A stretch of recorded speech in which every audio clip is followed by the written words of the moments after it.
Good evening. It is the 18th of January 2024, and this is the 45-day show, episode 17.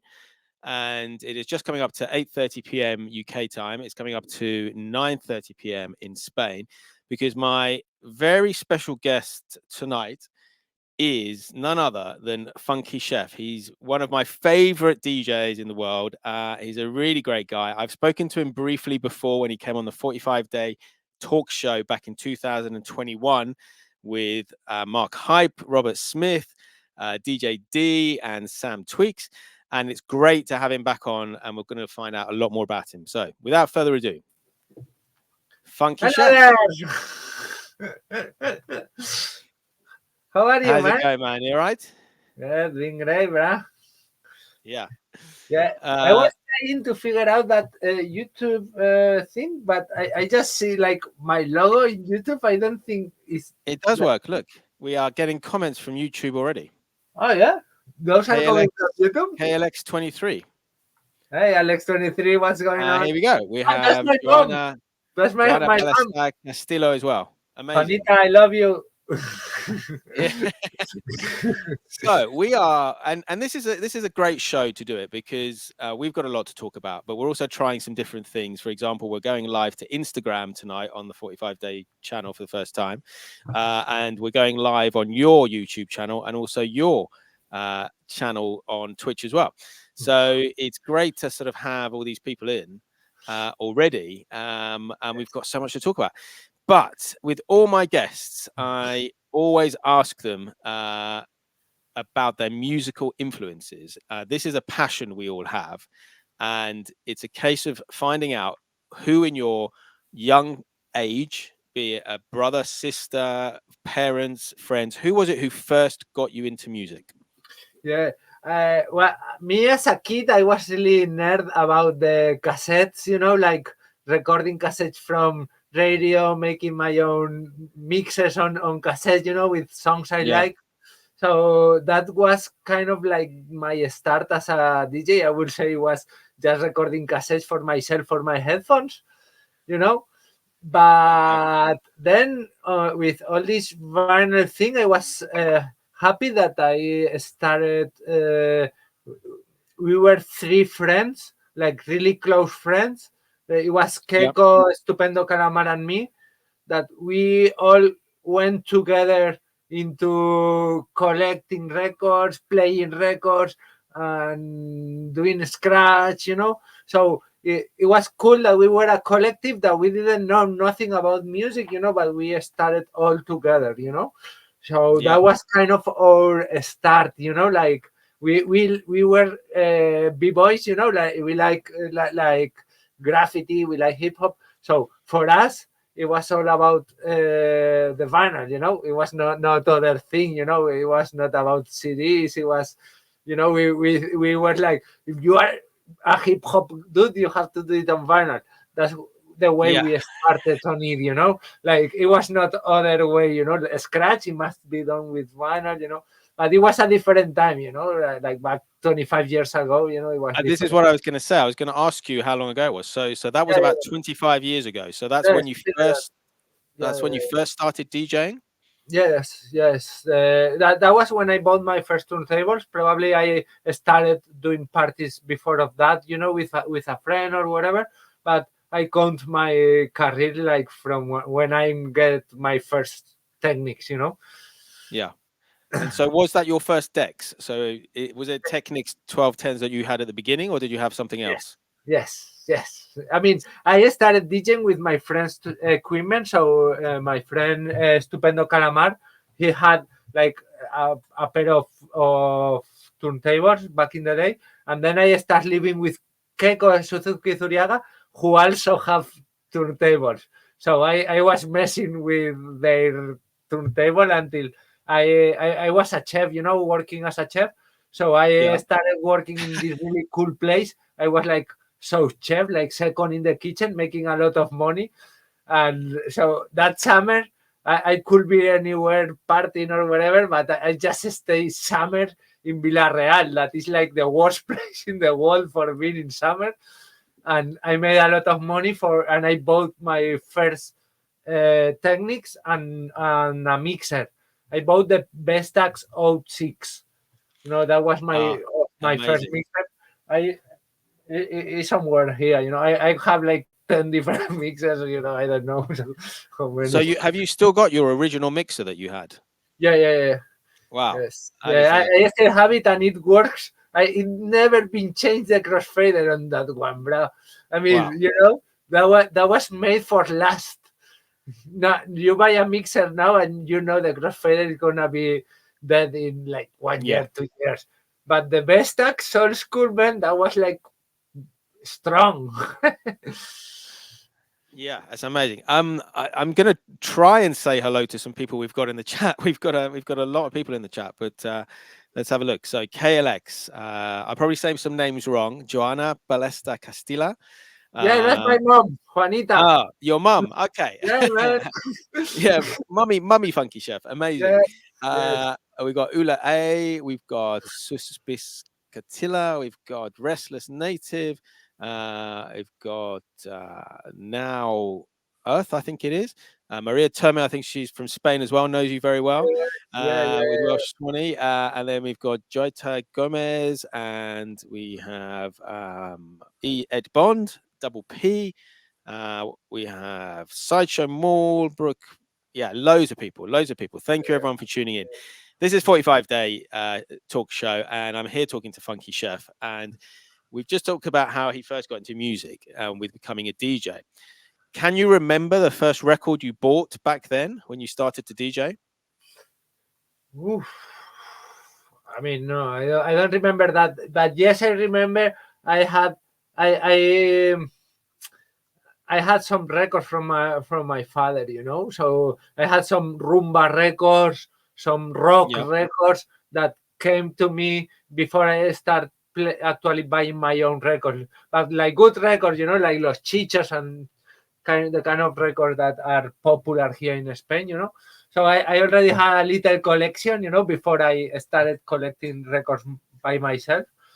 But then I went, we started buying a lot of records back in the days in like HHB, back when it was a really thick, like a newspaper with small letters and thousands of records, I remember that one.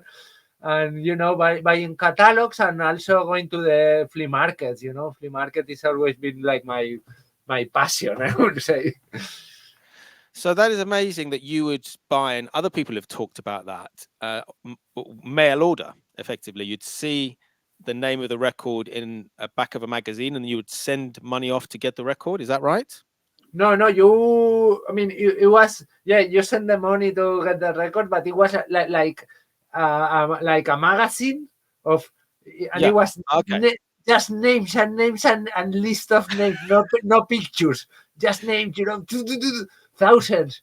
And we go there. I remember if you buy like, I don't remember. It was like it was in pesetas back in the day. It was not even pesetas, of course, But that's like the original Discogs. You had to go to a magazine to find the record to then buy it. Yeah, I mean the catalog of HHB.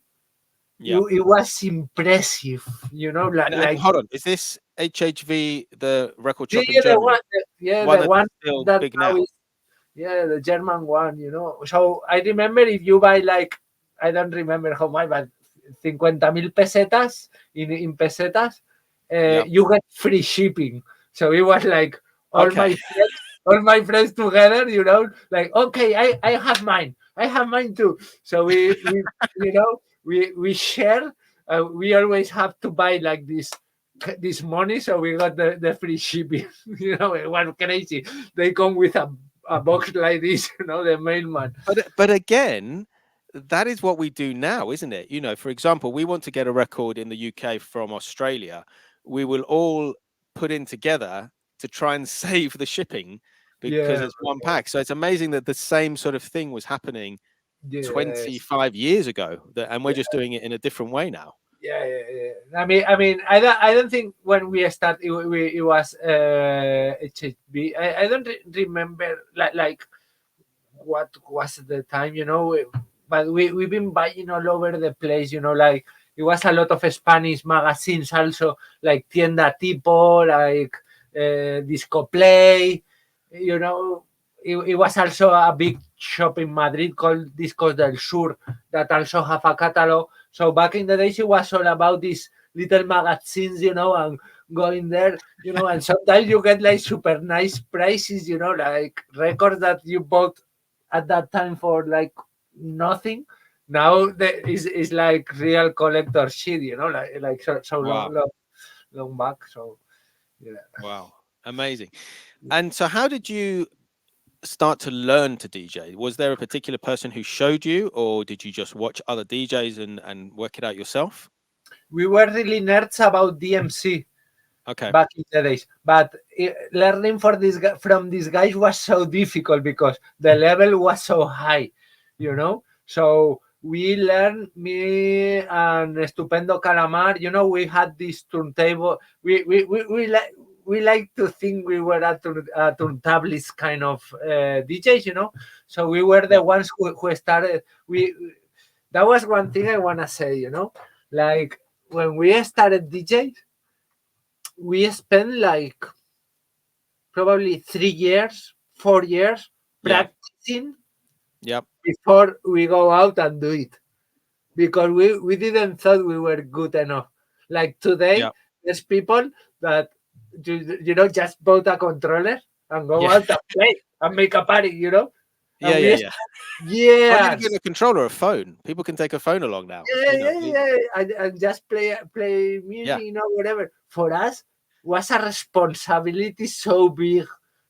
Get out, bring your turntables, like do something with the records. It's more difficult. Even trying to mix or whatever is, you have to kind of know what you are doing.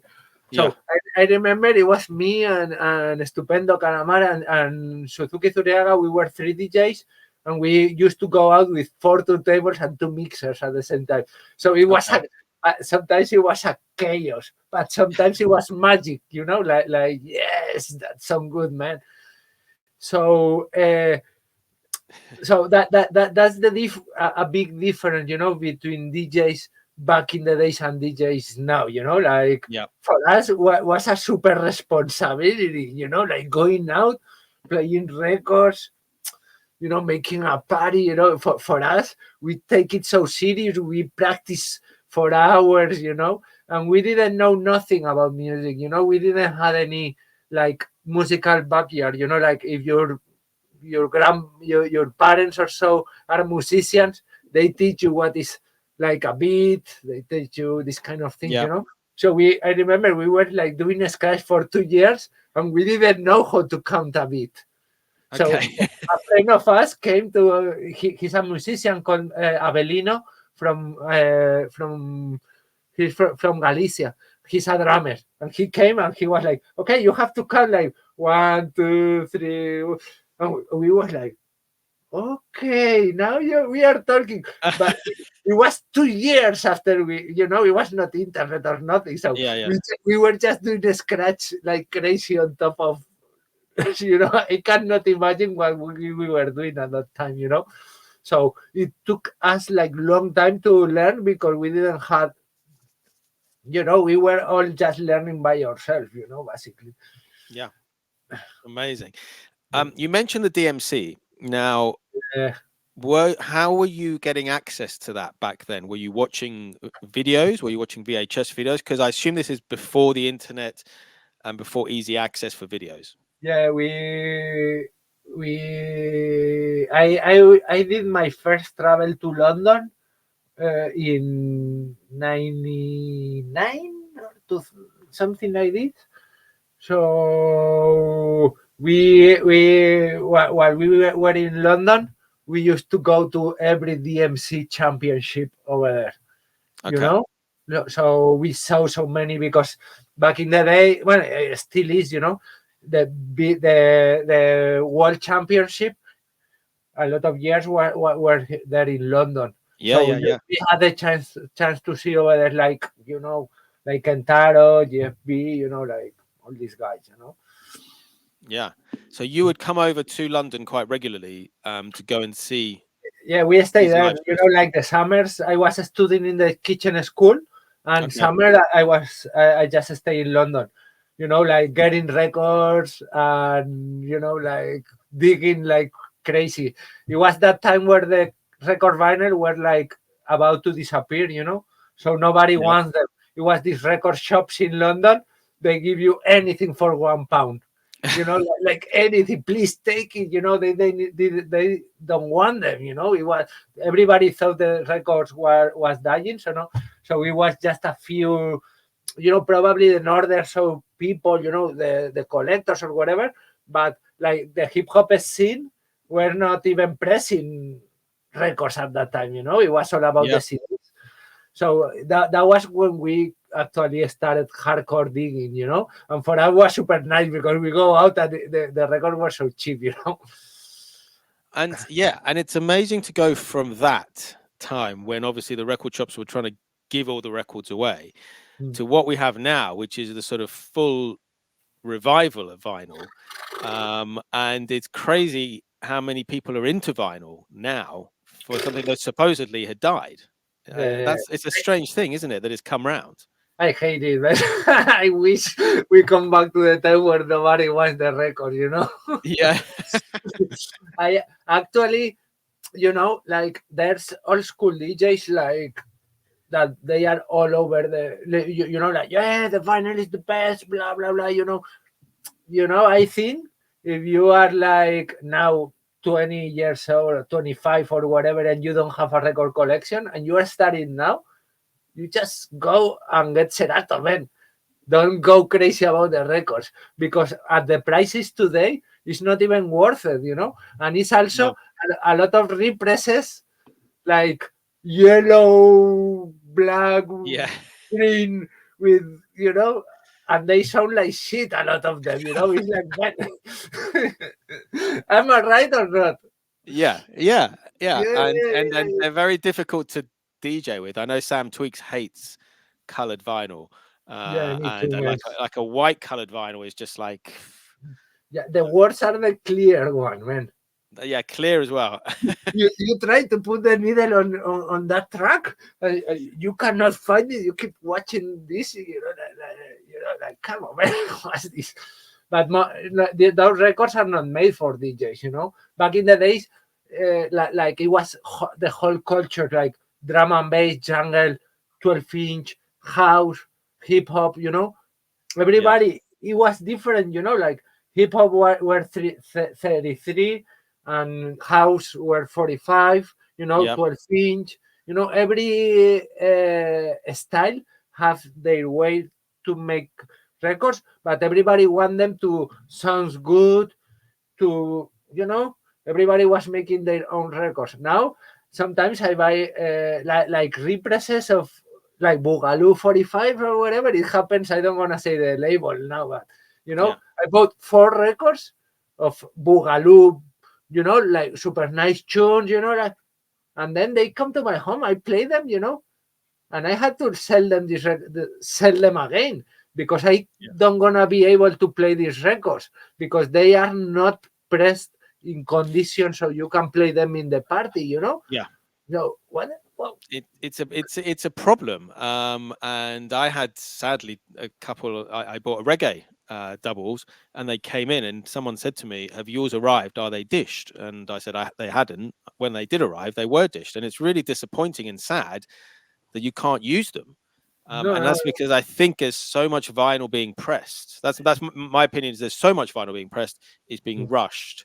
And that's why it's sort of coming through. Perhaps the quality control isn't there, and especially for small runs, maybe 300, 400, 500, where they're sort of not making any money from them. That's part of the problem. I think I might be wrong, but that's what I think. Yeah, I mean, also, it's like back in the days, if you are a musician, you wanna put out a record. It was a lot going on there. Okay, it was one guy doing the design. It was a technician, with a big table making everything sounds good. Now is everybody with his computer can make music. Yes, but Yeah. the quality of this music is the same than when it was 20 persons working on one record. It's impossible. Yeah. You know, Yeah. it's impossible. The quality today, you know, like we are buying all these mashups or remixes, blah blah blah. You know, I don't wanna be like, no, I don't play that or I don't buy them. Some of them are really cool, you know, but a lot of them, you know, the quality is not the one that you expect. You know, like kind Yeah. of music you can play on the side of a soul Motown. You play a Motown there, and it's like strong sound, you know. But this is not like the average sound now. Like when you buy a record from Dapton, you know what you're gonna get. A Yeah. killer, you know, like Coal Mine, like big, Yes. you know, that Yes. like they know what they are doing. But then it's not everything like this. Yeah, yeah. I mean, those labels are amazing. Daptone, like you say, Coal Mine, Big Crown. They're all amazing labels, Yes. and they do it right. And another one's Original Gravity. Do you know Original Gravity as well? I love them, man. Yeah, they I they love they seem quite heavyweight. The records as well. They seem yeah, heavier pressed, uh, and they're so good. yeah. Okay, let's move on a little bit. 45s, when did that become important to you? Was it from the very beginning when you started No, DJing, or did it come a lot later? I hate it. I hate it back in the days. It was so hard to play 45 back in the day. I just, you know, I don't even go to the 45s boxes back in the days, you know. Like we were all about the 12-inch, you know, like having hip hop 12-inch with instrumental and a cappella. That always amazed me, you know. And I always been digging for a cappella, you know. I love it. Yeah, So it was all about this, you know. But you know, as I get older, you know, and also I was living in North California back in like 8 years ago or so. So I spent there like 6 years in California, and I discovered this place in Sacramento. It was the record store that DJ Shadow is in the documentary, that he's in that basement full of surrounded of yeah, records. yeah, So that record store was there, you know, like now it's closed. It was in J Street. It was close to the original. The, I don't remember the name of the. It was at J Street, so it was this big, huge place full of boxes with not order. So I arrived there and I was like, okay. I was living in California, so I was not able to bring 12-inch. So I'm yeah, gonna start with the 45, you know. So I start buying 45 there, and you know that's addictive. You know, you start like Stax Records, and you understand that Stax is the same than Bolt. That we produce that, you know, it's a lot of labels, but they are all the same level, no? When you start going into that, it's super addictive, you know. but it's also the knowledge and the experience and the sort of what happens when you're looking at a record and you see an artist or a song you recognize the name. It's amazing what it does to the brain, doesn't it? And then you're Yeah, digging and digging and digging and thinking, right, that song is great and that's going to go well with this song. And it's all those neurons flying around your head. yes, And it brings a joy, doesn't it? Especially when you find a record that you're yeah, looking for, totally, or you find an totally, artist that you're looking for. totally, Because totally. there's I think there's probably three types of people who buy records. You've got your DJs, you've got your collectors, and then you've got I've lost my train of thought. And your diggers, the diggers, isn't it? And this is the three types of people. And you can either really enjoy the dig, you can either really enjoy DJing, or you can really enjoy collecting, or do all three. Yeah. Which would you play? I know you're a DJ, but would you place yourself as a collector or more a digger? I always consider myself more a DJ than anything else, you know, more than a digger or more than a collector, you know, even if I'm kind of a collector myself, you know. Yeah. But it's not about collecting records just because of collecting, you know. I don't buy, I buy records. I know I'm gonna be playing them, you Yeah. know. Like I try not to buy records that doesn't. Now I really buying records also for YouTube, you know. Like since Okay. I start these YouTube things, you know, there's labels and kinds of music that I don't play out. Like I don't play out rocksteady reggae, but I love doing rocksteady reggae mixer. So I buying a lot of stuff that it goes in the mentality of DJ for a YouTube set. You know, like Yeah. I wanna do this Peckings mix. So I go Yeah. crazy into collecting all the Peckings and put it a mix together, you know. But most of the time I just look for killers, you know, like I go there, I go with the knife in my teeth, you know, I gotta kill these guys and start playing like party tunes, you know. So for Yeah. me, the important thing is buying records that they are going to my bag. You know, I'm trying Yeah. not to buy music that just for listen. You know, I got music for listen, but I want this song that I gonna use for the party. You know. Okay. Yeah, and let's talk about YouTube. You've got, I think last year, you may have more now, but I think you recently celebrated 50,000 subscribers on 100. YouTube. 100,000. Yeah, this was before. 100,000 subscribers on YouTube. Now, firstly, when did you start the channel? How long ago? I start. It was kind of. I didn't mean to start a YouTube channel, you know. I've been doing these mixes like when we were in quarantine time. I Yeah. was doing mixes on Twitch, you know, or Yeah. like every evening at 6. I was like, okay, I'm gonna open the Twitch. Everybody come here. So I start doing mixes, you know. So like I record a reggae mix because it was my skinhead friend who loved like rocksteady reggae. I'm gonna do a rocksteady reggae. So then I'm gonna do a hip hop one. So I post them in YouTube and forgot about, Yep. you know. And one day I come in and I went like, what's I mean, those mixes, nobody ever listened to them, you know. Yeah. And suddenly one day I looked, I was like, this thing got 100,000 views. What's going on here, you know? So then I realized I was growing like 300 followers a day. I Wow. don't know why.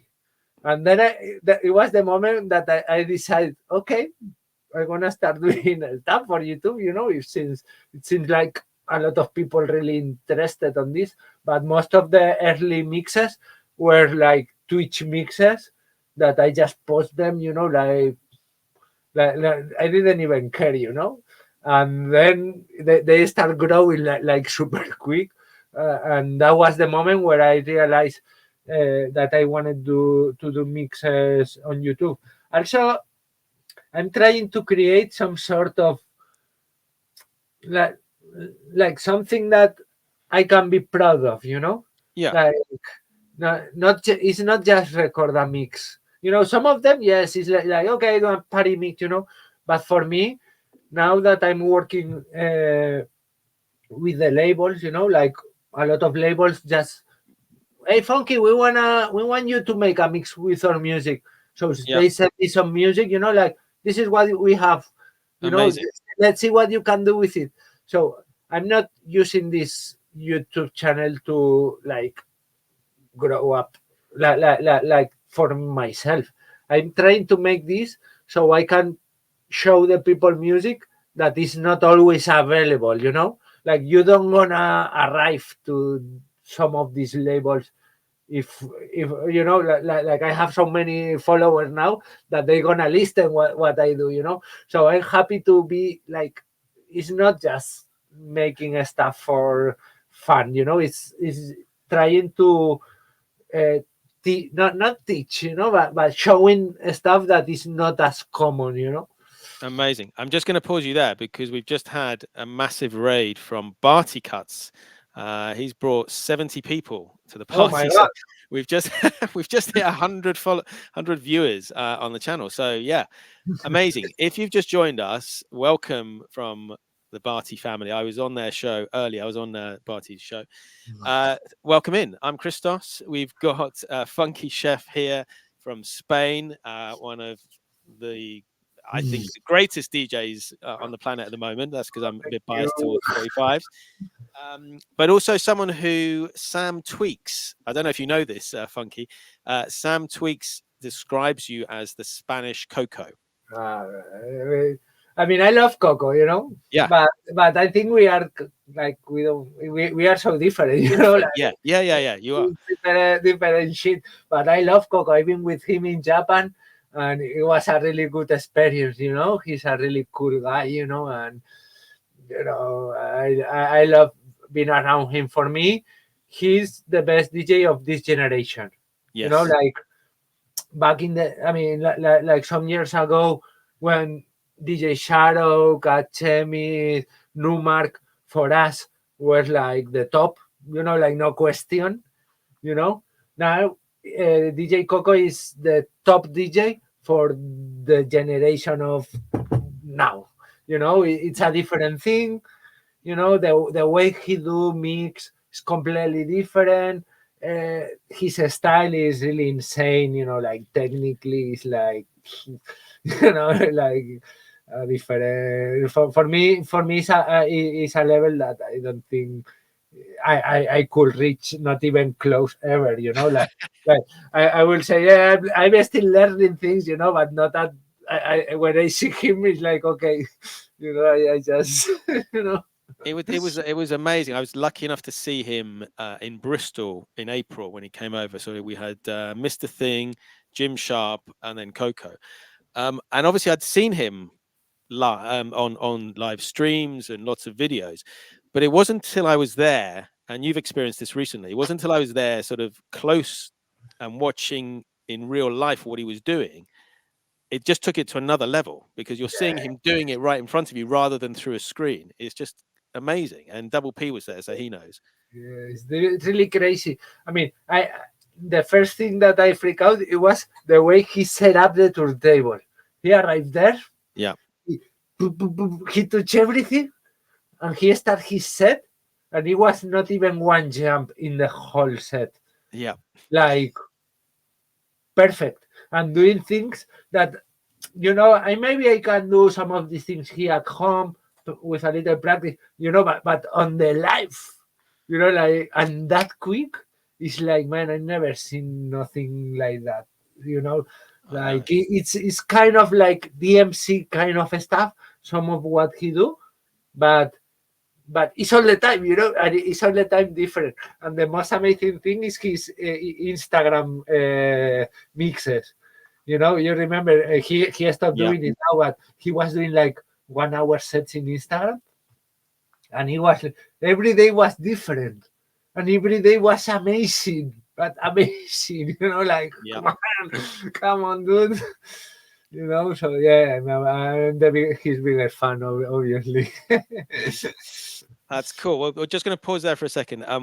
In addition to everything else that has gone on the show, Be Curious has just donated £15 to Jesse's Fund, which is the charity that we raise money for, and we've now hit our target of £450 for that. So thank you so much.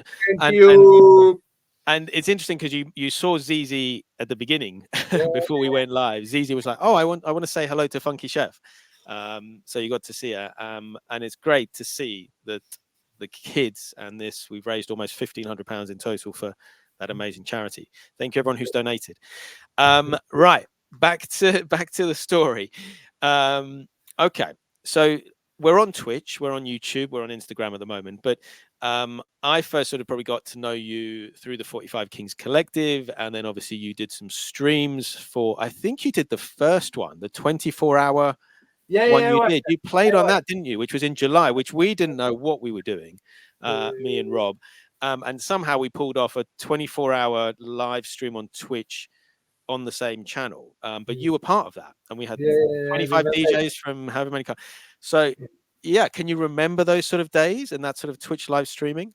But I remember that day because I bring some friends over and we made this party. We were all with the mask, the Yeah, camera stopped. You know, it yeah, was it was really crazy. But it was everybody dancing, bouncing around around here with the mask. You know, it was that yeah. time.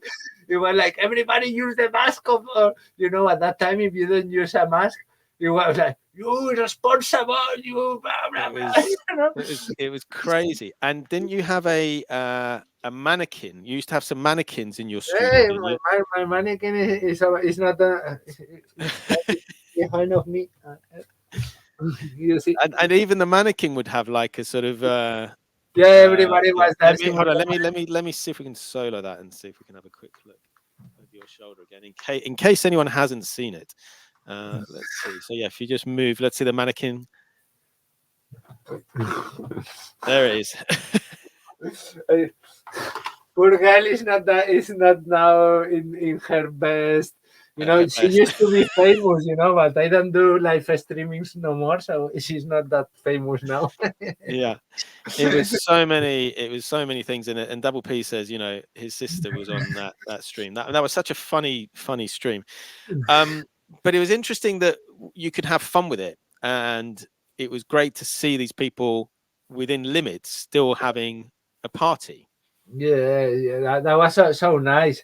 It was also the people from North Macedonia, DJ Goce, Chavare. It was the Italian people, the Kido man. It Yeah, was also it was a lot of people. Really it was good. it was bonker. I think that the only sad thing we had is we couldn't get Mark Hype on. There was an issue because we couldn't get him on. And I reached out to Sam Tweaks at that time and said, "Oh, you stream. Do you want to do it?" And he jumped in, and that was one of the first early streams that Sam did. And then Nice. obviously you look at Sam now, just like you've done amazing, 100,000 subscribers. He's like almost 16,000 on Twitch now, Oh, that's which is crazy. And he's good. playing on raid trains like with Grandmaster Flash, and all these Wow, amazing DJs. It's wow, wow, great. wow. But Mhm. it sort of brings me back to the last time we spoke on here, because we did the 45-day talk show in 2021 for Mm, 45 day. mm, And it was Mark Hype, Robert mm. Smith, DJ D, you, Sam Tweaks, and me. Um, Now, we've talked about it before because that's when DJ D and DJ Robert Smith sort of connected, and obviously they've gone on to do like an Australian tour and stuff like that. How did you know the others that well before that show? I, I'm not sure. I mean, I've been friends with with Robert Smith, Mark Hype since we met. Actually, you know, I mean, Mark been here at my home. I've been with Robert in Macedonia playing, Yeah, you know, and I have really close contact with all these people. Actually, I'm not sure if it was at that time, you know, but I have like really close relationship with a lot of people that I met at that time. You know, like Heidi from Netherlands, all the Italian guys. I've been in their houses, you know, and you know, people from Germany came here to my home. You know, like we actually connect with a lot of DJs at that time. You know, it and was and nice. You know. yeah, and certainly here when we've done the events here in the UK, the sort of We Love 45s events, it's great to meet the DJs that you've known online in person. Because there's that connection already from firstly being a DJ and collecting music, but also because you spent this time on the streams. Yes, yes, yes. Actually, I like the stream back in the days, you know. But I also we talk about me and Pablo that we managed the stream thing. We did this that it was kind of art and music and all these things going on. But we said once the bars are open, we are out of Twitch. You know, Yeah, I don't wanna be on Twitch no more. yeah, So that's what we did. The day they opened the bar here and they let us to be with our friends in the real life, we decided to be out of internet. You know, and yeah, I felt a little bit, you know, like the streaming thing. to me because this is my world. This is my home. Yeah. This is where I live. This is where I work. This Yep. is where I am. So opening this camera to me, it was like showing everything, showing all my life. So at some point, I feel like a pressure, like, man, I'm not sure if I want to be, because now I do a mix, I record it, I Yep. watch it, and okay, it's okay. I want to post this or not. I can decide. But when you got the camera there, it's like everybody, anyone can be watching you, Yeah. So I felt a little pressure, like that's why I kind of stopped doing Twitch, even if we were doing so well, or streaming were working really nice. But I didn't like that feeling, like Yeah. open just a camera on my wall, on where I'm living, I'm working, I'm my home, No, you don't know who is watching, you don't know who is not watching, Eh, so for me, what was a big thing, I talk a lot with Pablo about this, like if we will continue, probably will be a big channel, because it was working so good, and we Yeah. saw like growing. Oh, nice, nice. But at the same time, I was telling Pablo, man, I don't feel that comfortable opening a window on my studio so everybody can come in at any time, like I felt like okay, that's why kind of we stopped the Twitch, and I wanna come back sometime, but I'm not sure if I wanna do it. I'm more happy Yeah, like I mean, you've come sort of out of Twitch retirement and done the odd stream for me in the past, and I'm sure I'll persuade you to do one yeah. more at some point. No, with you, yes. I mean, I'm Yeah, happy doing it because I kind of own you. We talk about, I did yeah, we did a couple of things long time ago. You always contact me, and I remember you told me I want to do an interview. I was like, man, my English yeah, sucks, So I was like, man, I don't feel now comfortable. So I contact you, man. Let's do this, man. I yeah, know it's something I really wanted to do, but I need like a little time for get more confident on my English or whatever. yeah. And it is interesting what you're saying about there's a difference between being live on Twitch or live streaming compared to recording a mix, being able to sort of make sure it's okay and you're happy with it, and then post that, because then that's like a recording rather than a live thing. Because the other thing is, obviously on Twitch, a lot of DJs talk, and obviously when you did streams, you'd be like, hello, say hello, but right, we've got no mic, and then you just concentrate on the mixing. Claro. So that is a lot more effort and time when you're live streaming and you're not talking. When we're sort of talking on Twitch, it's a bit different. But Yeah. yeah, that's a really interesting thing. But I want to talk about some of the Twitch streams you did do, because you used StreamYard as well, and you're one of the sort of people I saw that got me into StreamYard. But you did somewhere, you were DJing in your studio. I think you had Sideshow Mall doing breakdancing in his house in Germany. Then Yes. you had, I think, some skateboarders somewhere in Colombia or somewhere, and some We graffiti. had all kinds of crazy things going Yeah, on. We have breakdancers. We have one dude doing a graffiti, a huge mural on the street. yeah, We, meanwhile, some other dudes were doing skateboarding. We were DJ. Like that was our concept of show. At that time we were at home, so we had time for doing this. So I started using my phone and calling all my contacts, like, "Hey, cabron, come over and do this, blah blah blah blah blah." So, but it was like a lot of effort because you need like everybody, like teaching everybody to use yeah, yeah, yeah, OBS, StreamYard, blah blah blah. Also mixing, also presenting.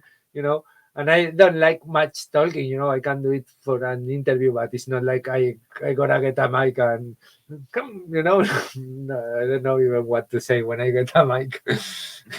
yeah. But it's been amazing. And it's given me some ideas for how we do things in the future, in terms of shows. Even just being able to do this, it's Yeah. great. And being Yeah, able to the, sort of, the person doing this kind of format, it was Mark and yeah, Mark Hype, exactly, don't yeah, know, they start with a StreamYard, doing like different cameras, you know. So that when I saw them, I think it was sorry, it was after I've been in their show. Yeah. I use a StreamYard and I was like, how many cameras you can have here? And you can have like 4 or whatever. I was like, I start thinking, I call my Yeah. friend Pablo. Pablo, I got an idea. Yeah. So we start going crazy and we had like all kinds of crazy things, you know, like people painting a Yeah. camera Yeah. of Yeah. people doing like paintings. So we have a painting in one corner, we have in the other corner, we have surf, we have dancers, people at their home. We just give them the key and they come and they dance, you know, at home with, and everybody start buying like disco balls and coming to the show just to dance and have I know beer. it was amazing. You know, you turned it on, and you were in someone's house in Spain that wasn't DJing, and they were just dancing, and there'd be like 2 people or 3 people. It was such an amazing way of bringing people together. Yeah, at that And time it made sense. yeah, All this internet thing was making sense because everybody was at home. yeah, So nobody had nothing better to do than be on the computer, you know.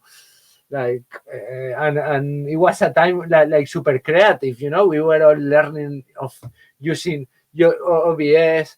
We all were watching each other, no? Like people start doing Instagram shows, but then Instagram cut off everything, so we have to learn how to use the Twitch that didn't exist, or yeah, yes, it was existing, but nobody ever used it. Like it was just for gamers. So all the DJs come to Twitch, start like from zero. Yeah, you know, like it was equal. We no one had any follower there. It was like we all start at the same time, you know, and it yeah. was really crazy. Like calling one each other, like, man, how you do this OBS thing? Yeah, you have to put the code, blah blah blah. You know, so it was interesting because we all learn a lot of things, you know. Amazing. We've got a couple of questions. First of all, Wayne Turner is saying you need to come to Sydney, Australia. Is there any plans for Australia at the moment or not? Not yet, but I Not yet. sold a lot of my t-shirts in Australia, so I know there's some people who likes me over there. So I Cool. expect to go there sometime. You know, I would love because I know a lot of Australian because of the 45 Kings, and Yeah, yeah. I've been teaching Australian people to do Scratch, so I have like a lot of contact there. So I guess sometimes I will go. And there's another question there. Yeah. Ilamax. I There's I play Funky, and he's been vinyl and no digital. I play everything. I do digital, I do vinyl, but it's so the digital is something I just not do as often. But yeah, I have Serato in my computer, and sometimes when I need to, I also play Serato and Tractor. I tried everything, Exactly. An all-round DJ. And then we've got greets from the north of Germany. When will you be in Hamburg? Now I'm going to Hamburg in July. I don't know. Have you got any gigs in Hamburg? I was last week in Salzburg and Innsbruck. That is Okay. kind of close. I think I'm not sure where I think is that I Hamburg. think are they Austria? Are they Austria? Yeah, I don't know. I've been in Austria. So Yeah. hey, kiddo, I mean, what's like up, Keto man? Man as well. Yes, yes. He was part. We were talking about the 24-hour live He, stream we did on the 45 Kings. He was on there. yeah, I think DJing from a balcony. yes, Sun was yes, setting yes. on his set. That was an amazing With set. the sunrise, Yeah, no, the sun goes sunset. Yeah, down, and it was really nice. Kido just released a YouTube mix today. yes, It's I a saw that. Yeah, soulful gospel dancing kind of stuff, and his mixers are always super nice. yeah. So I hope everybody goes there and check this Well, out. we Because should get Keto Man. Keto Man, if you want to come on the show, maybe next time. We'll organize a date. It'd be it nice should to talk be nice. to him as well. But yeah, okay. So you've touched upon a scratching you teach people scratching. Obviously, that's a really important thing because obviously you started at DMC and you learned scratching. So tell us a little bit about how you came about to start teaching people about scratching. I started teaching people because we were at home and it was not it was no gigs at that time, you know. So I would like to say I'm a professional DJ. I mean, nobody's a professional DJ. This is not really a profession, but yeah, I work as a DJ. So at that time, I was like, man, I have to do something. So I had the camera, I have everything. So I was like, man, if you wanna learn how to DJ, I teach you. So a lot of people wrote me, and I start teaching everyone, you know.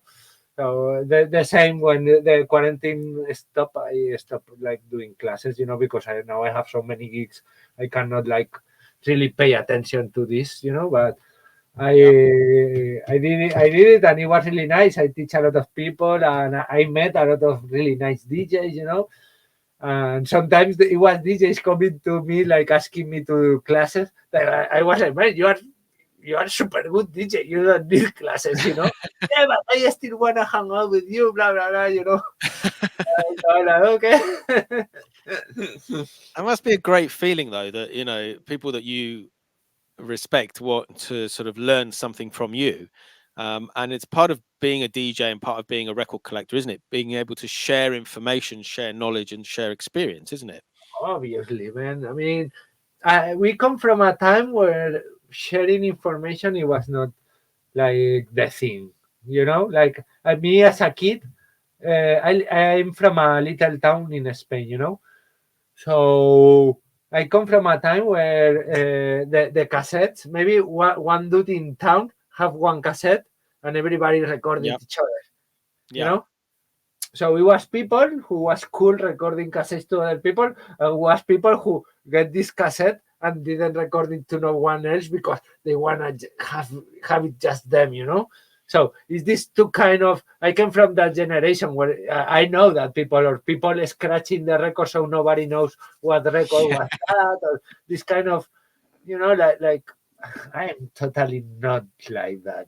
You know, I feel like anything, you know. People ask all the time, ask me things, you know, and I'm happy to help anyone, you know. Like I don't think like I'm better or my knowledge is just for me, you know. Like always, if I can help anyone, let's do it, you know. Like other people help me when I need it, you know. I'm happy helping everyone when I can. But you know, it was a time when it was not like that. The information was the key, you know. It was not internet, it was not YouTube, it was just people, you know, you teach me, I teach you what I know. So everybody, we were more like a community, and we try to learn, you know, this whatever we see, or you know, it was hard to get information back in the days. Yeah, definitely. We have a question again from Milamax. Chef, where do you buy your records? Online or record shops? I mean, I buy anywhere there's records. You know, as I said before, I'm a really nerd on the flea markets, like charity shops, this kind of stuff, you know, because I like going and get my hands dirty, you know. Obviously, I like buying from Bandcamp. Like now it's cool because you can buy straight from the label, and most of the time I find them in Bandcamp and I write them straight. You know, like, hey, I see you are in Bandcamp. Can I buy from you straight? You know, so we don't have to pay money to nobody. You know, I give you the money, you give me the record, and you know, and that's the best feeling because you are actually helping to somebody. You know, like you are selling records was the better than sell it straight and don't pay to somebody else. But I also what really like is traveling and buying records. Now, bueno, we talked. I was in Japan a few months ago, and it was one of my best experiences as a digger being in Japan. And I'm traveling to Mexico in a few weeks, and I excited, you know, about the cumbia. I wanna go there. I already bought records in Mexico, Yeah. so they are waiting for me when I go Oh, there. okay. Oh, you've I, ordered them I already. already have my record there waiting for me. So I think Mexico is gonna be super crazy because That is gonna cumbia be is amazing. impossible to find in Europe. There's no cumbia in Europe. Yeah. Not even in Spain that we have some salsa. Like Latin music is bigger here in Spain than in other countries because we share the same language, right? But Yeah. cumbia never been a big thing in Spain. Like the few releases you can get in Spain are like, meh. So I really need to go Mexico to dig for records over there, and I'm gonna be meeting like Rene. I'm gonna be meeting the Desierto Records. I'm gonna be meeting some of the hardcore diggers from there, and I hope I'm gonna come back with a bag of cumbia 45. As That's Sideshow my goal. Moore says, make sure you have some extra suitcases for the return journey, which I'm Yeah, sure I you will. mean, I gonna need it, I don't go. I gonna go with just no clothes or anything, like and just. I'm going to ask. I'm going to tell you something, and then we'll go to one more question. Sam Tweaks has, Back to the Future. Marty McFly from Back to the Future. Yeah, Yeah, he wears that sort of gilet, the sort of cutout thing. Sam Tweaks has one, and it has really big pockets, which can fit about 50 or 60, 70 45s. So when he goes through an airport, to save carrying a bag, he can wear this coat with all these records on it. that's a great thing to know. Actually, I saw Yeah. Coco also have one of these bags with big, back in my times, if we had big pockets, that would be for be stealing records from HMB. Don't say that. Yeah. We going back to Ilamax. We have a Yeah, question. can you cut that? Can you cut that? Yeah. We'll cut that. It's fine. No one heard that. Okay. Right. Ilamax is saying, do they send you free records? Now, you said earlier that some labels have been sending you records to sort of use. Do you get sent a lot of records? We see Coco online getting sent records. Do you get sent lots of records? Yeah, all the times. Yeah, artists and labels, and yes, I get records all the time.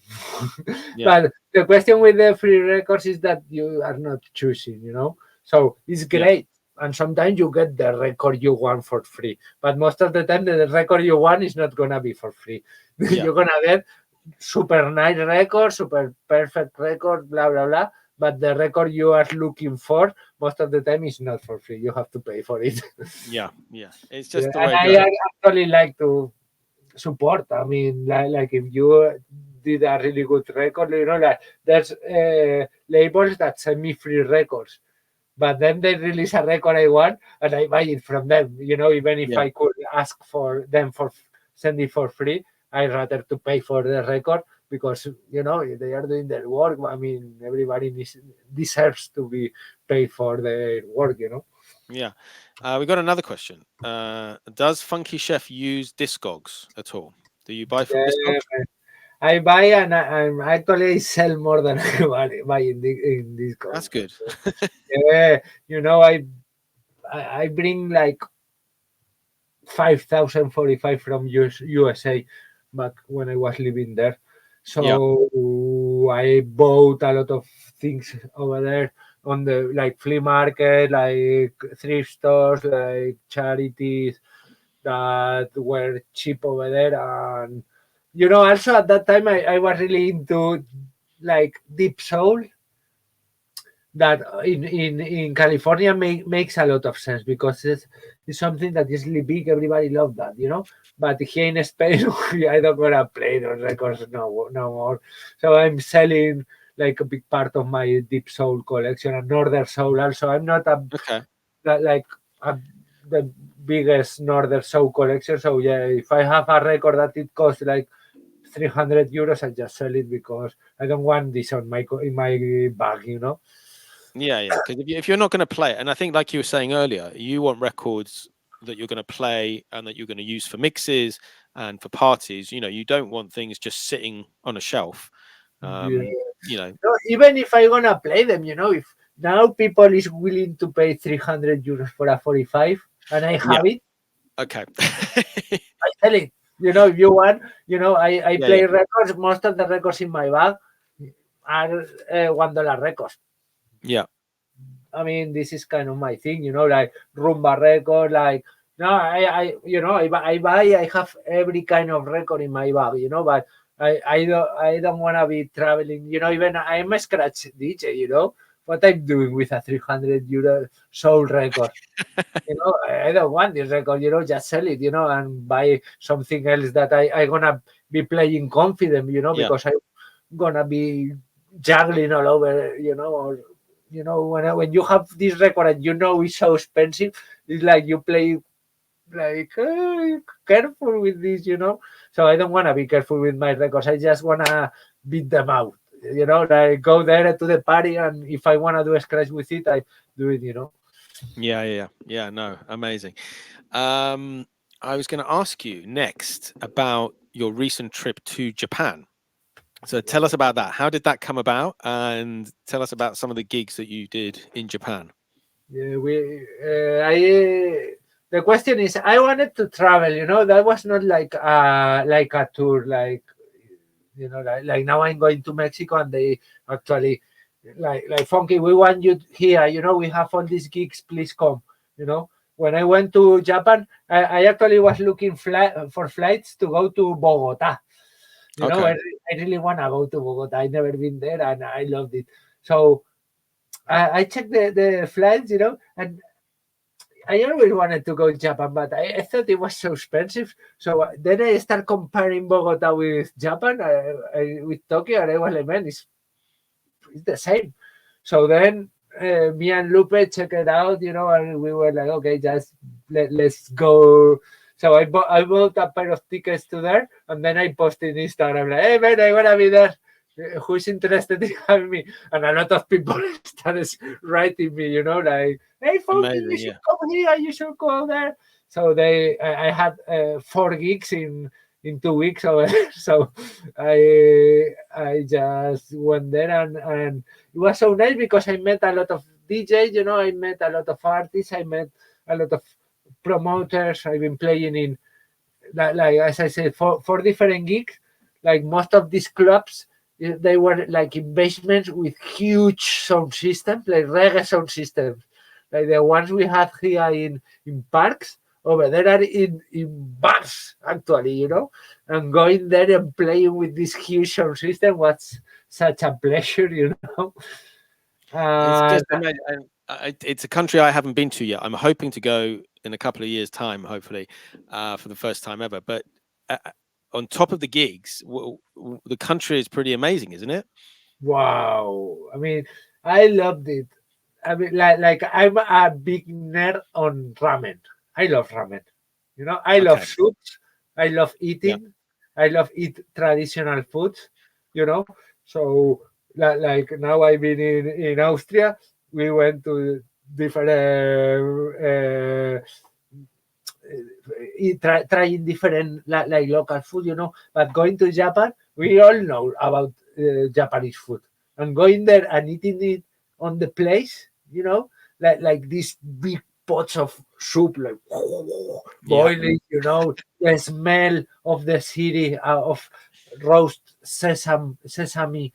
Like they Yes. are all about the food in Japan, and I love food. I'm a chef myself, so going there, it was a really huge culinary experience. Like we eat so many crazy things over there. Amazing. And obviously, you said that you used to be a chef and you're a chef now. Yeah, And obviously, your name is Funky Chef. So yeah, it's simple as that, is it? That you're a chef and you're funky. Is that how it came about? yeah. I work as I mean, I studied in the kitchen school. I made my living as a chef, working in different countries when I was 18 or whatever. So that's always a part of us. But beside of that, I like eating good Yeah. stuff, and I like the traditional, like going to a country. If you travel to Serbia, if I go to Italy, I went to Enzo's mom home to eat the pasta. That like Amazing. like and that's the roots, of the food, So when you are traveling, and the pulpo, like these locals, they were eating the raw pulpo, like, Yeah, like, yeah, I think food is a really important part of me. I like it, and I always when they contact me to go DJ to some country, I'm like, hey, I like the eating, I like the traditional food, blah blah blah. So I always say this before, so they are already okay. We have to bring Fonki to some crazy restaurant or whatever.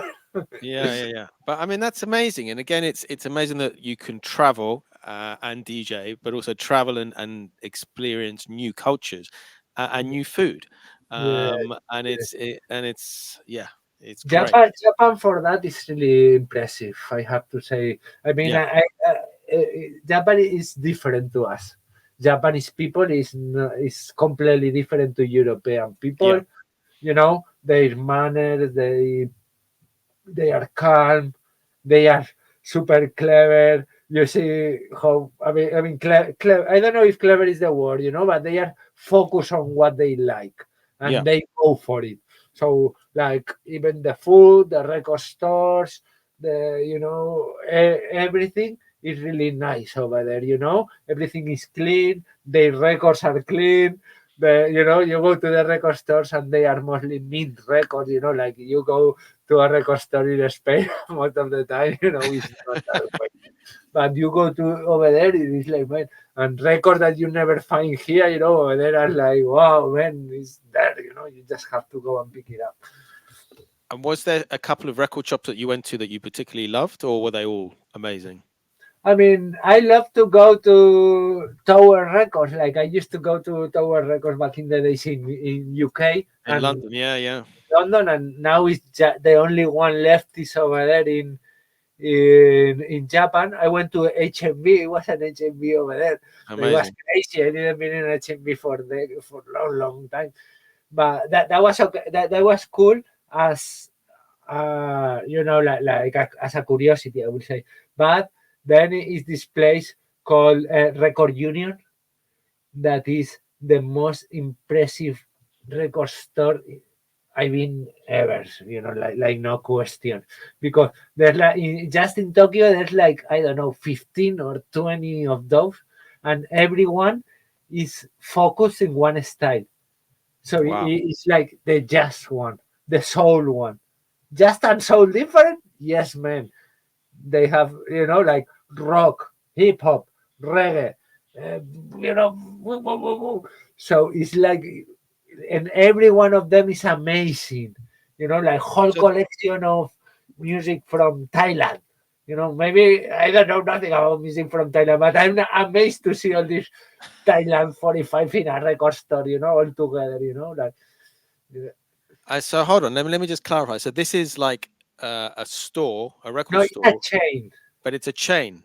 No, it's a chain. It's a And chain, and each of their stores has an individual style they have in that the, shop. they have like buildings, Yeah, like one building in this neighborhood. In this neighborhood is the first floor like CDs, second floor world music, third floor rock, fourth floor electronic music, and but then it's different stores all over the city, and yeah. every store is a different style. The hip hop Amazing. one is in Shimokitazawa, in the neighborhood of DJ Koco. Uh, like the reggae one, the world music, they have a lot of That's, cumbia. They love oh everything. It's gosh. massive, man, massive. And prices, like, like old school kind of prices, like back in the 2000s or something like this. Wow. Amazing. I Amazing. found records there that it's like, man, how this could be. And I found like from my wish list a lot. And also it was this record store. Everybody talks about Dub Store. Dub Store is like the bigger reggae record shop online in the world, I will say. I don't know if it's the bigger, but it's one of the top. That was okay. Yeah, it was cool. But in the same square, in the other part of the square, there's this reggae record store. I came in I went with my friend with Sushi Raida. It's a you know Sushi Raida. No, I don't. He been doing a streaming with everyone. You know, he's one of the Japanese dudes Oh, on okay. the 45. So I met him there. You know, he was like, "Hey, Funky, let's go out and for digging." You know, so I met him and he bring me to this record store. And the guy on the record store were a little shy, you know. But I asked him, okay, you got like One Blood, the tune by I don't remember what the artist. And he was like, poop, and he bring it to me. Okay, Tanto Metro and Devonte Bam Bam, poop, right here. Okay, so Barrington Levy, here I come, and the guy like, you see this box over there? Yeah, like in the middle. I went there and poop, a minty um, 5 or 6 euros each, you know, like. That's insane. Okay. So I get out the shop like from my wish list, like reggae wish list, a pile like this. You know, this never happened to me in my life. You know, I can go to a record store and find one record, two, three records from my wish list. That could be happen. But a pile of records from my wish list, man, that never Amazing. happened ever, you know, and cheap, you know, like 5 6 euros. So then I come back like 3 days after with a list like this, and I just give him the list, you know, and the guy look at me like this. So Amazing. he started bringing records to me, you know, and it was cool because he if I asked for a record, he play, you know, he had a turntable, so he was playing the record. So if the record was not in good condition, I was like, man, I don't want this. But he also bring other records or the same style or the same rhythm, and he played them. And he didn't look at me, you know. He played the record and looked to the other direction, but looked at me like this, like a little bit, like with a smile in his face, like he's gonna like this. So he played, you know, and I was like, hey man, I want this record. He didn't say me, but I bet he was like, I knew he would buy this one, you know. Amazing. So Uh, he'd clocked you from seeing your list. He was able to work out the sort of yeah, music, but that's the sort of record shop you want, isn't it? You want to be able to walk in and them saying you're going to like this record, you're going to like this record. It's a bit like when we go when we finish today, we're going to go and see Mr. Thing. When we go to his record shop in Hastings again, he's like picking things out and saying, check this out, check that out, because he knows what I'm sort of stuff I'm into. We have a question and a comment. The first question: what are your thoughts on the Pioneer S9 and or battle mixes in general? So you used to use was it a 450? No, what did you used to have before? I have, I mean, I have one S9 right there. Yeah, So I cannot complain about this. You know, I like it. You know what I don't like about these mixers? I'm so used to the button. the headphones button on this line. You know, like the 450, 750, 900. You know that you have a big button for the headphone, and it's so easy. You know, with one hand I can go for. I have my hand on the volume, and I can go to the headphones. You know, those that have a little crossfader, so that make me not be Yeah. able to do juggling. You know, Okay. Okay. Because that's also the same as Coco, isn't it? He uses the same type of mixer, doesn't he? And it's because of the same reason, because it's quicker to queue up yes, in using the buttons than it is to sort of use the fader. So yeah, because you cannot when you have the fader, you are not able to silence your headphones. yeah. You know, with this I can silence if I push the button, I silence and I just listen the music on the crowd. You know, when I want, I listen to this, I listen to that in the middle of the mix, because when you are doing it this way, you have to take off your headphones and then like, okay, I want to listen, you know, and come like this, you know. So that makes everything so difficult to me. But when you are playing on the computer, you don't need the headphones actually, you know, because you are watching the wave, you know. Yeah. Okay. So it's a little bit different when you're doing digital then, because you can see the wave there. Is that right?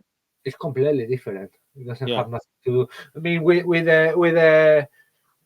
I mean, one of the things is the the Pioneer S9. When you are playing Serato, they don't skip, so Yeah. you know what's gonna be there.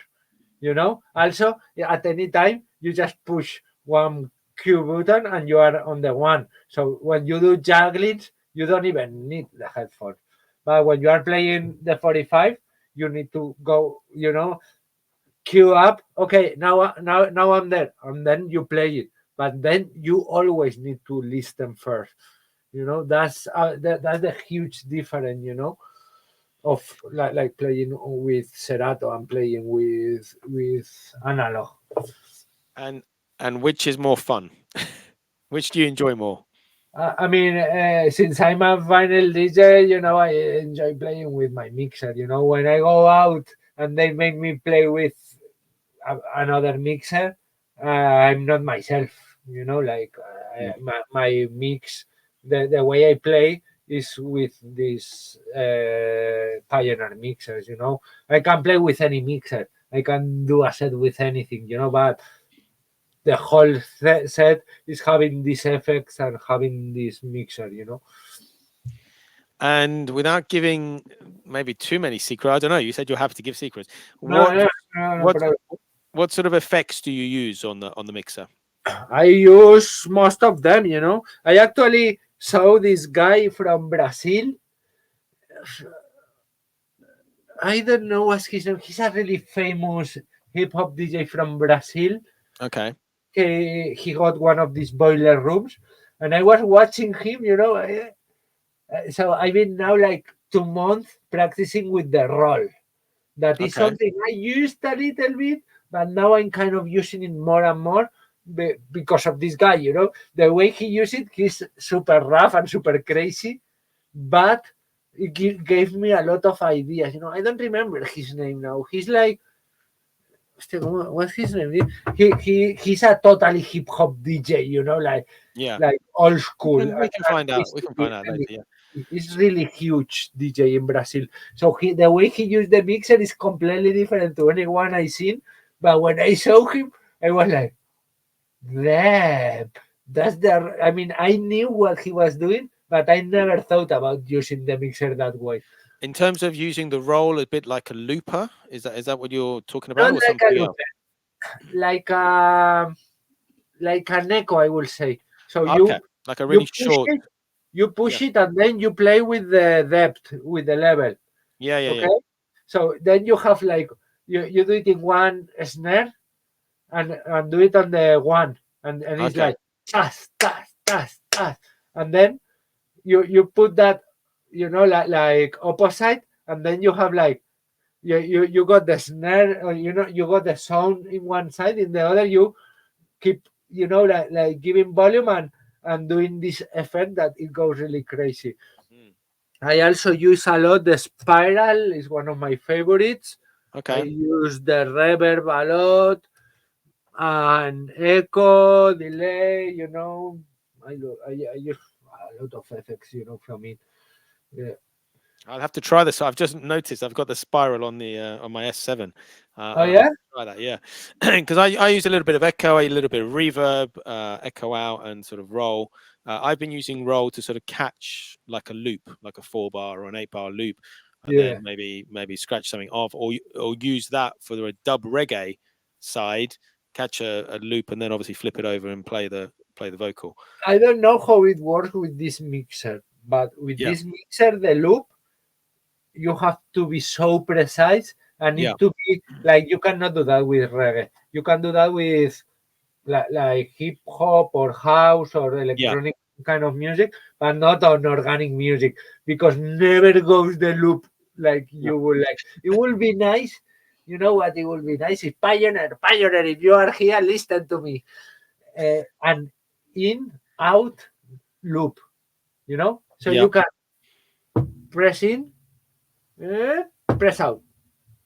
So you get your loop as you like a loop machine, because here is always on the beat.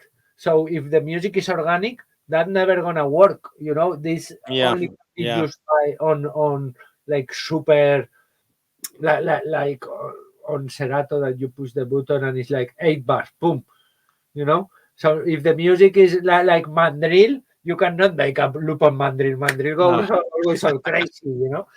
So it would be nice to have like an in and out. So okay, I wanna do record a loop, in, out. So you have it Yeah. exactly where you want. That would be a really nice thing. So Enven said you can adjust the length manually, but I think that's a different thing to what you're saying, isn't it? You're saying you need to be able to do it yourself on the correct beat. Yes. I mean, it Yeah, shouldn't you be. can. It shouldn't be that difficult because they've got all these other effects. It shouldn't be that difficult to add that in. I don't think it's difficult, but I don't know if they are as focused, or I mean, on vinyl DJ. I don't think they do these mixers even for vinyl DJs. No. We are using them because it's the best for this, but there's no mixer in the market made for playing vinyl. What about people who use rotary mixers? Have you used a rotary mixer? Yeah, I What hate what it. what do you think about them? I hate it. I mean, picture without a crossfader, bro. What that? I don't even want to even talk about this. This is not our league. Man, we do scratch, bro. I mean, you need a crossfader. Amazing, amazing. Cool. All right. I think we're pretty much there. I think we can maybe do a part 2 in the future. This guy is saying you can adjust the length manually. Manually. Yeah. Yes, you can, but you can once it's sounding. So then you already have it sounding. So you Yeah. already have this problem. Yeah. If I do it, then I can adjust manually and put it on top on the place. But you do that, but you already mess it up. So it doesn't work this way. Yeah. We've got another question or confirmation. Is it DJ Sao Paulo from Brazil that No, you it's were not talking called about? DJ Sao Paulo. It's a DJ from Brazil, a scratch DJ. He's black, but he got some like white spots on his skin. I don't know. What he have. It's a DJ that have a really cool. One of these. The one of these. ¿Cómo se llama? Those streaming, these YouTube videos, really nice. I'll find it out and I post him. Yeah, we can find out later. DJ Marky. No. Not DJ Marky. He was new for me. Yeah. Well, we'll find out. But anyway, it's a little journey we can take to find out. Right. I'm just going to set the raid. I believe he's still on. I think DJ missed the thing. As we've been talking about scratch DJing, we will go and see him. And I think he is still on. Yes. So let me link him on the raid. Okay, the raid is set. DJ Bruno X. Bruno. Yeah, this guy is Bruno X. DJ Bruno X. We got Slim Gets Rad. There you go. It's been great. Thank you, Fonki. It's been a lot of fun talking to you. I think we should definitely do a part 2. I've also got another idea that I can... No, it's not Bruno X. It's not him. It's not Bruno X. I'll find out. I don't remember his name. Yeah. I don't remember. But okay. Yeah, it was a pleasure, bro. Thank you for having me. Yeah, you are doing a great job with you promoting music, doing a lot of shows and everything you are doing. I told you on private so many times, but I want to tell you on public that I'm so happy that we are friends and that you've been working so hard in all the effort you put first on 45 Kings. You put us all together, and now with your own platform, I think you are doing great. You are growing so much, and I am always happy to collaborate with you. And thank you for having me. Oh, amazing! You're gonna make me cry, but thank you so much. That means a lot. That means a lot. I told you a lot of time. You are putting a lot of effort. That somebody have to do it, and you are working on it so hard. and having like everybody involved and doing so many streaming. I don't know. I miss like I always when I can I connect and like, hey man, hello, blah blah blah. But I happy to that I know. we Thank connect you. and help you in anything I can. We will, and one day we will meet as well. I don't know. I will come to Spain, or you come to the UK, and we will meet up. And definitely, it's been For sure. amazing. Thank you so much. If you hang on there Thank for you. a minute, I'm just going to end the stream.